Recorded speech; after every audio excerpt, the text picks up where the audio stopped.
आइए जानते हैं आज की कुछ अंतर्राष्ट्रीय खबरों को। पहले एक नजर आज की हेडलाइंस पर। दिल्ली में वीकेंड कर्फ्यू लगने के बाद फिर प्रवासी श्रमिकों का पलायन शुरू। आनंद विहार बस अड्डे पर उमड़ी भीड़। National examination board NEET PG 2021 परीक्षा स्थगित। 18 अप्रैल को होने थे पेपर।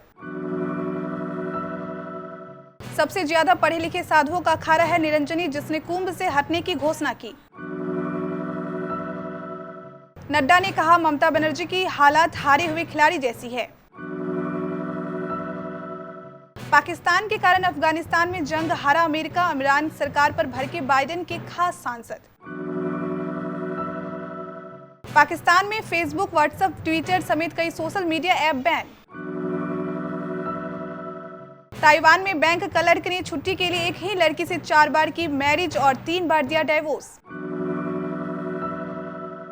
रमजान शुरू होते ही फ्रांस ने लिया एक ऐसा बड़ा फैसला, मुस्लिम हो गए नाराज। क्लिनिक के बाहर पेपराजी को देख चौंके रणबीर कपूर, कहा आप लोगों का लॉकडाउन नहीं है। हार के बाद बोले दिल्ली के कप्तान ऋषभ पंत, हम इससे बेहतर गेंदबाजी कर सकते हैं। राजधानी दिल्ली में कोरोना महामारी की चौथी लहर को काबू करने के लिए पहले लगाए गए नाइट कर्फ्यू और अब वीकेंड कर्फ्यू ने प्रवासी मजदूरों की परेशानी और बढ़ा दी है। काम धंधे प्रभावित होने और बीते साल लगाए गए लॉकडाउन में हुई दिक्कतों को देखते हुए अब इन प्रवासी श्रमिकों ने दिल्ली से पलायन शुरू कर दिया है। शुक्रवार को आनंद विहार बस अड्डे पर घर वापस लौटने वालों की भारी भीड़ देखी गई। इन लोगों को फिर से लॉकडाउन का डर सता रहा है।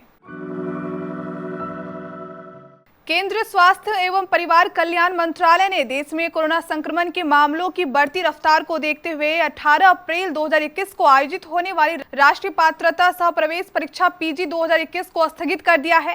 केंद्रीय स्वास्थ्य एवं परिवार कल्याण मंत्री डॉक्टर हर्षवर्धन ने स्वयं ट्वीट करके इस परीक्षा के स्थगित किए जाने की जानकारी दी है। डॉक्टर हर्षवर्धन ने ट्विटर पर लिखा, कोविड-19 मामलों में उछाल के मद्देनजर भारत सरकार ने एनईईटी पीजी 2021 परीक्षा को स्थगित करने का निर्णय लिया है, जो पहले 18 अप्रैल को आयोजित होने वाली थी। अगली तारीख बाद में तय की जाएगी। हमारे युवा मेडिकल छात्रों की भलाई को ध्यान में रखते हुए यह निर्णय लिया गया है।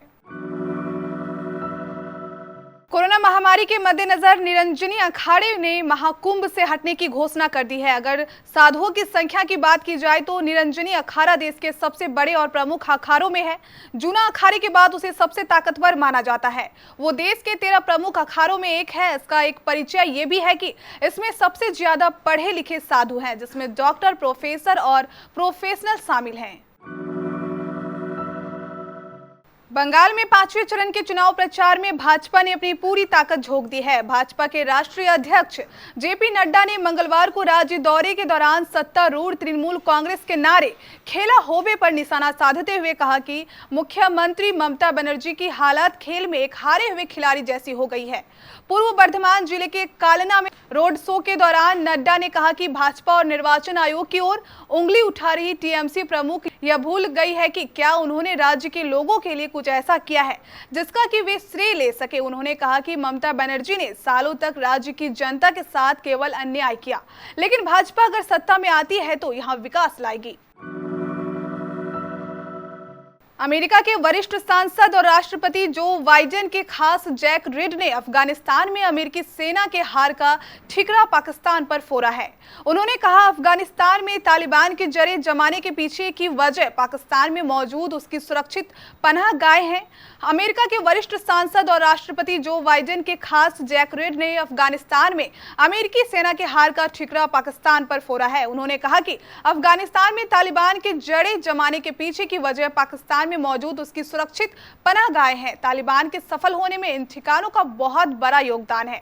उन्होंने यह भी बताया कि अफगानिस्तान की जंग में पाकिस्तान ने दोनों ओर फायदे उठाने की ओर कोशिश की। बता दें कि एक दिन पहले ही बाइडेन ने अफगानिस्तान से अमेरिकी फौज की वापसी को लेकर नई तारीख का ऐलान किया था। पाकिस्तान में Twitter, Facebook, YouTube, WhatsApp, TikTok और टेलीग्राम जैसे सोशल मीडिया प्लेटफॉर्म को बैन कर दिया गया है। इन सोशल मीडिया ऐप्स पर सुबह 11 बजे से दोपहर 3 बजे तक रोक लगा दी गई है। शुक्रवार को पाकिस्तान के गृह मंत्रालय ने यह जानकारी दी। पाकिस्तान के मंत्रालय ने कहा कि पाकिस्तान टेलीकम्युनिकेशन अथॉरिटी ने दिशा निर्देश देते हुए इन सोशल मीडिया प्लेटफॉर्म्स को बैन कर दिया है। पाकिस्तान के गृह मंत्रालय ने पीटीए को दिशा निर्देश देते हुए इन ऐप्स को ब्लॉक करने का आदेश दिया। आरोपी ने अपनी पत्नी को तलाक दे दिया और फिर उसी से शादी कर ली। इसके बाद उसने कानून और नियमों का हवाला देते हुए छुट्टी के लिए फिर से आवेदन किया। उसने ऐसा लगातार 4 बार किया और 3 बार तलाक दिया। इस तरह उसने 4 शादियों के लिए कई अतिरिक्त छुट्टियां ले ली। अक्सर छुट्टी लेने के लिए कर्मचारी तरह तरह के बहाने बनाते हैं, लेकिन ताइवान के एक शख्स ने जो किया है वैसा शायद किसी ने न किया हो। इस शख्स ने 37 दिनों के अंदर एक ही लड़की से 4 बार शादी की और 3 बार तलाक दे दिया। उसने यह सब कुछ इसलिए किया ताकि ज्यादा पैड लीव मिल सके। इस शख्स ताइपे के एक बैंक में बतौर क्लर्क काम करता है। जब उसने शादी के लिए छुट्टी मांगी तो केवल 8 दिनों की छुट्टी अप्रूव हुई, जिससे वह बेहद निराश हुआ। इसके बाद अतिरिक्त छुट्टी पाने के लिए उसने जो किया उसने सभी को चौंका कर रख दिया। फ्रांस सरकार के एक फैसले से देश के मुस्लिम समुदाय में रोष भर गया है। दुनिया भर में रमजान का महीना शुरू हो चुका है। ऐसे में फ्रांस सरकार के कदम से मुस्लिम समुदाय की नाराजगी बढ़ गई है। फ्रांसीसी सीनेट ने कट्टरपंथी घटनाओं पर रोक लगाने के लिए एक बिल पारित किया है। इसमें कई संशोधन को शामिल किया गया है, जिनमें तमाम प्रावधानों को सख्त बनाया गया है। इन प्रावधानों को पहले ही फ्रांस की नेशनल असेंबली ने मंजूरी दे दी थी। इस बिल को लेकर कहा जा रहा है कि ये मुसलमानों को अलग थलग करने के मकसद से किया गया है। बॉलीवुड रणबीर कपूर ने हाल ही में कोरोना को मात दी है। इस बीच उन्होंने गुरुवार को एक क्लिनिक के बाहर मां नीतू कपूर के साथ स्पॉट किया था, जहां वो पपराजी को देखकर चौंक गए थे। गाड़ी से निकलते वक्त उन्होंने फोटोग्राफर से लॉकडाउन को लेकर कुछ सवाल भी किए थे। अभिनेता का यह वीडियो सोशल मीडिया पर तेजी से वायरल हो रहा है। रणबीर पपराजी से सवाल पूछते हैं कि आप लोगों का लॉकडाउन नहीं है।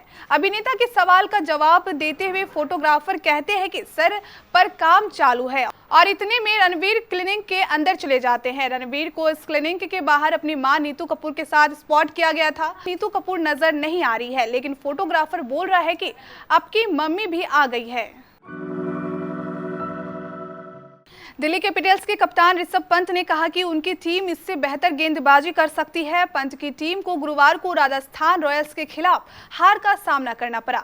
दिल्ली कैपिटल्स के कप्तान ऋषभ पंत ने राजस्थान रॉयल्स के खिलाफ इंडियन प्रीमियर लीग मैच में गुरुवार को यहां 3 विकेट की हार के बाद कहा कि उनके गेंदबाजों ने अच्छी शुरुआत की थी, लेकिन वे अंत में बेहतर गेंदबाजी कर सकते थे। जयदेव उनादकट और मुस्ताफिजुर रहमान की धारदार गेंदबाजी के सामने कप्तान ऋषभ पंत के अर्धशतक के बावजूद दिल्ली की टीम 8 विकेट पर 147 रन ही बना सकी। ये थी कुछ हमारी अंतर्राष्ट्रीय खबरें। स्थानीय खबरों को जानने के लिए चलेंगे प्राइम स्टूडियो।